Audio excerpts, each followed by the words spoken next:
வணக்கம் friends, welcome to Sai kitchen awareness channel. உங்கள் அனைவருக்கும் என் இனிய தமிழ் புத்தாண்டு நல்வாழ்த்துக்கள் ஃப்ரெண்ட்ஸ். இந்த தமிழ் புத்தாண்டில் உங்களுக்கு நான் கொண்டு வந்திருக்கிற ரெசிபி ரோஸ் மில்க். ஏன்னா இப்போ சம்மர் சீசன் இல்லைங்களா, எல்லாருமே ஒரு சில்லுன்னு ஒரு குளிர்பானத்தை எதிர்பார்ப்போம். அதுதான் நான் உங்களுக்கு செஞ்சு காட்ட போகிறேன். அதுக்கு ஃபஸ்ட்டு தேவை ஒரு 1/4 kg பன்னீர் ரோஸுங்க. நல்லா ஃப்ரெஷ்ஷாக இருக்கிறது எடுத்துக்கங்க. அதுக்கு சால்ட் தண்ணியில் ஆட் பண்ணிவிட்டு அந்த சால்ட் வாட்டரில் அந்த பெட்டல்ஸ் இருக்குது இல்லைங்களா, ரோஸ் பெட்டல்ஸ், அதை நல்லா வாஷ் பண்ணி எடுத்துக்கோங்க. ஒரு 2 times நல்லா வாஷ் பண்ணி எடுத்துக்கங்க. அப்புறம் ஒரு சின்ன பீட்ரூட் எடுத்துக்கேன். அது கலருக்காக வேறு எதுவும் இல்லைங்க, சின்னதாக இருந்தால் போதுங்க, ரொம்ப பெருசாக ஆட் பண்ணாதீங்க, ஏன்னா அந்த டேஸ்ட் மாறிடும்.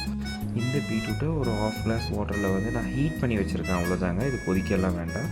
வாங்க அடுத்தது ஒரு பாத்திரத்தில் 2 கப் வாட்டரை ஆட் பண்ணி அதை நல்லா கொதிக்க வச்சுருக்கேங்க. கொதித்த உடனே சிம் பண்ணிவிட்டு நம்ம வாஷ் பண்ணி வச்சுருக்க ரோஸ் பெட்டல்ஸை அதில் ஆட் பண்ணிவிடுங்க. ஜஸ்ட்டு ஆட் பண்ணுங்கள். ஆட் பண்ணிவிட்டு அதை க்ளோஸ் பண்ணி வைங்க. க்ளோஸ் பண்ணி ஒரு 5-10 minutesல பார்த்தீங்கன்னா பாருங்கள், அந்த கலர் எல்லாமே போயிடுச்சு. அந்த பெட்டல்ஸ் இருக்குது, அந்த கலரில் எங்கே போச்சு அப்படியே ட்ரான்ஸ்ஃபர் ஆகிடுச்சு அந்த தண்ணிக்கு. பாருங்கள், அந்த தண்ணி கலர் சேஞ்ச் ஆகிடுச்சு. ஸ்மெல் நல்லா வருங்க இந்த டைமில், அந்த பன்னீர் ரோஸோட ஸ்மெல்லு.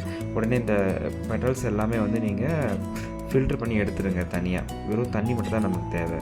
ஓகே, இந்த டைமில் நம்ம அந்த ஹீட் பண்ணி வச்சுருக்கோம் இல்லைங்களா, அந்த பீட்ரூட் எசன்ஸு, அந்த எசன்ஸ் மட்டும் நீங்கள் நல்லா க்யூஸ் பண்ணி எடுத்துக்கோங்க இதில்.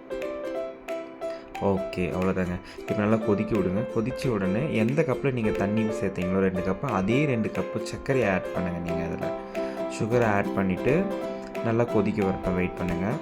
கொதித்த உடனே பாருங்கள், இது நம்ம எப்பயுமே ஒரு சிங்கிள் கம்பி பதம் இருந்தாவே போதுங்க. அதுக்கும் கொஞ்சம் கம்மியாக இருந்தாவே போதும், ஏன்னா பாகு முட்டக்கூடாது. பாருங்கள், கலக்கிட்டே இருந்தீங்கன்னா உடனே ஆகிடுங்க. ஒரு 5-10 minutesக்குள்ளவே கண்டிப்பாக ஆகிடும் அது. இப்போ பாருங்கள், பார்த்தீங்களா, அந்த மாதிரி அந்த சிங்கிள் கம்பின்னு சொல்லுவாங்க பாருங்கள், அது வந்ததுங்களா. Okay, right. இந்த டைமில் ஸ்டவ்வை ஆஃப் பண்ணிவிடுங்க. நான் ஒரு 1/2 lemon க்யூஸ் பண்ணி வச்சுருக்கேன். அதை ஆட் பண்ணிங்கன்னா கட்டி படாமல் இருக்கிறதுக்கு வேறு எதுவும் இல்லைங்க. அதிகமாக சேர்த்துறாதீங்க, டேஸ்ட் மாறிடும். 1/2 lemon போட்டால் போதும். நீங்கள் போட்டுட்டு இதை ஆஃப் பண்ணிவிடுங்க, அவ்வளோதான். நல்லா சில்லுன்னு ஆறுனுங்க. ஆறுனதுக்கப்புறம் பாருங்கள், சிரப் மாதிரி ஆகிடும். பார்த்தீங்களா, குட். இது ஒரு ஏர்டைட் கண்டெய்னரில் நீங்கள் போய்ட்டு லாக் பண்ணி வச்சுக்கலாம். 15 to 20 days இது நல்லாவே இருக்குங்க. ஃப்ரிட்ஜில் வச்சு யூஸ் பண்ணுங்கள். ஓகே, நம்ம ரோஸ் மில்க் சிரப் ரெடி ஆகிடுச்சு. வாங்க நான் உங்களுக்கு இதை மிக்ஸ் பண்ணி காட்டுறேன். சுகர் அண்டு கலர் கன்சிஸ்டன்சி கரெக்டாக இருக்குங்க. எவ்வளோ நீங்கள் பால் ஆட் பண்ணுறீங்களோ அதுக்கு தகுந்த மாதிரி நீங்கள் ஒரு நாளைக்கு இந்த சிரப்பை ஆட் பண்ணி பாருங்கள். உங்கள் டேஸ்ட்டுக்கு அதுவே சரியாக போயிடும். அப்புறம் ஒரு முக்கியமான டிப்ஸ் என்னென்னா, 1 லிட்டர் பேக்கெட் பாலுக்கு 1/2 லிட்டர் தண்ணி ஊற்றி கொதிக்க வச்சு ஆற வச்சு கலங்க. அது ரொம்ப கரெக்டான டேஸ்ட்டாக இருக்குங்க. இது கூட சியா சீட்ஸ் ஆட் பண்ணியிருக்கீங்க என்னோடய டேஸ்ட்டுக்காக. உங்களுக்கு வேணுது மாதிரி ஆட் பண்ணி சாப்பிட்டு பாருங்கள். நட்ஸ் எல்லாம் வேணும்னா கூட நீங்கள் இது கூட சின்னதாக கட் பண்ணிவிட்டு ஆட் பண்ணி சாப்பிட்லாங்க, நல்லாயிருக்கும்.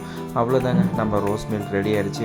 இதை மட்டும் இந்த சம்மரில் நீங்கள் செஞ்சு கொடுத்து பாருங்கள். எல்லாருமே இதை வேணும்னு கேட்பாங்க, ஏன்னா அவ்வளோ ஒரு ஸ்பெஷலான ட்ரிங்க்ஸாக இருக்குங்க. சாப்பிட்டு பார்த்துட்டு எனக்கு கமெண்ட் பண்ணுங்கள், வீடியோவை லைக் பண்ணுங்கள், சேனலை சப்ஸ்கிரைப் பண்ண மறந்துடாதீங்க. அண்ட் தென் நம்ம எப்பயுமே சொல்கிற மாதிரி சமையுங்க, சாப்பிடுங்க, சந்தோஷமாக இருங்க ஃப்ரெண்ட்ஸ். தேங்க்யூ.